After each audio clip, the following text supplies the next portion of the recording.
Right,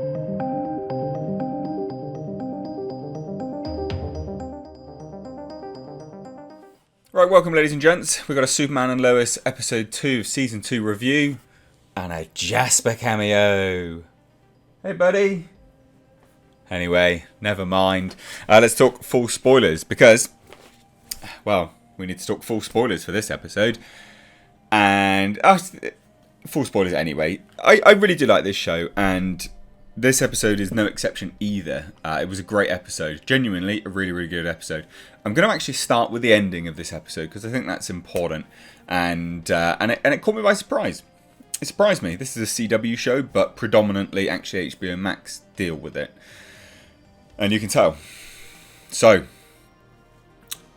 one of the major things that this show has done is show good family dynamics and good father figures, which I think is fantastic.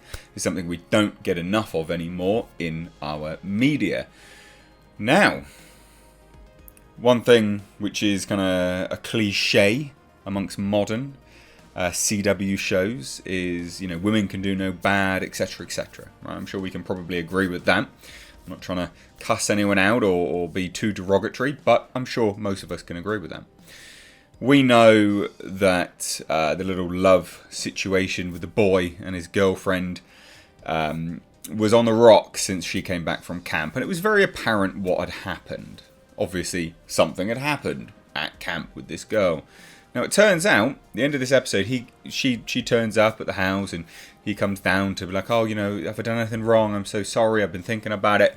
Which is, what a lovely chap, yeah? What an absolutely lovely chap. I think that one's Jonathan. Could be Jordan. Doesn't matter.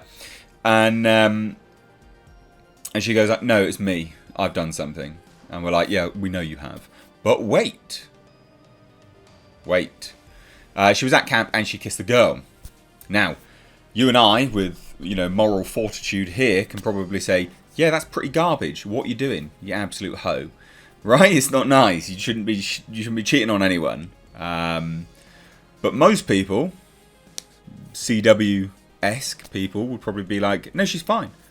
Been a strong, independent woman.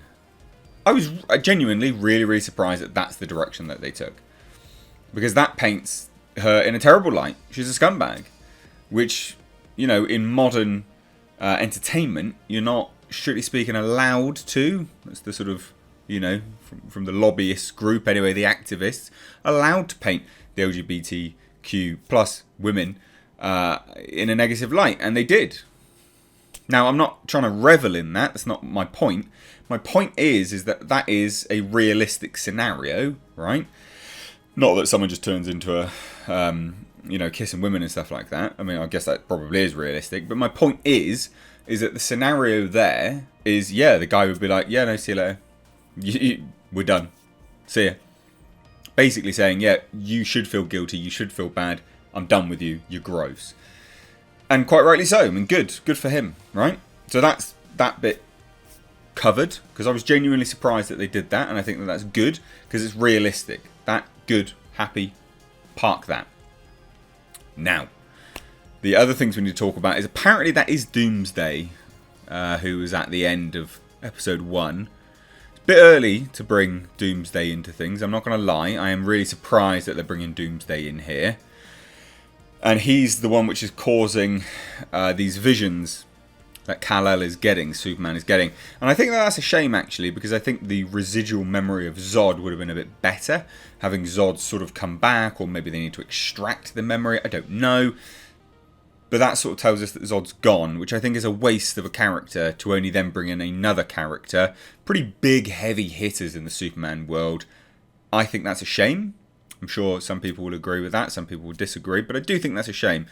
The look of Doomsday, we haven't seen him yet, looks to be in a suit for some weird reason, and he looks to have weird lights all over him, as if he's going scuba diving.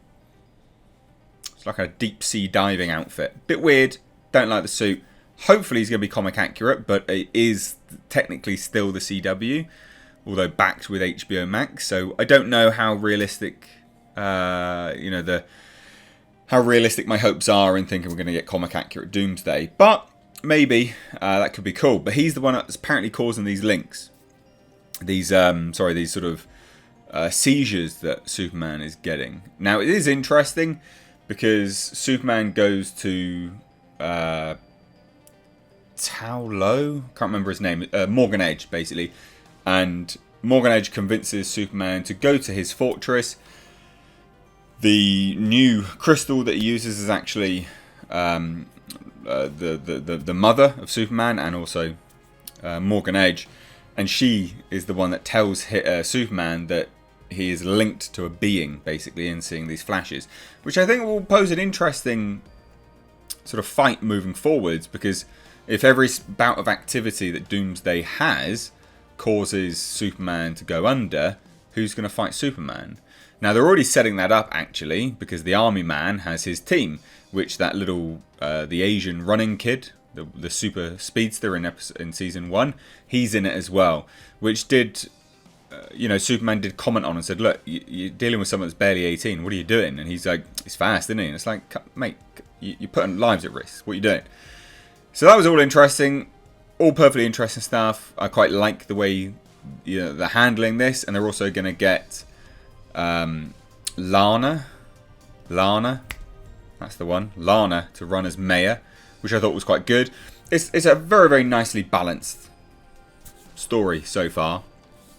There's a lot of narrative threads that they're throwing in here, but I do genuinely think that it's too early for Doomsday. Way too early. Oh, Morgan Edge also lied and said he didn't have powers, but he's got powers again, which I thought was quite interesting, because it's kind of that thing that the writers anticipated all of what we would be thinking, is that, oh, you just got rid of Morgan Edge's powers, what are you doing? Why did you do that? It's good that they faked it out by saying, oh yeah, the solar flare killed off his powers, he's powerless like a weakling human now, and then he just goes, breaks his bonds, goes, yep, no worries, I've still got powers. I like that. The fake out was quite good. Overall, I really like this show. I stand by it.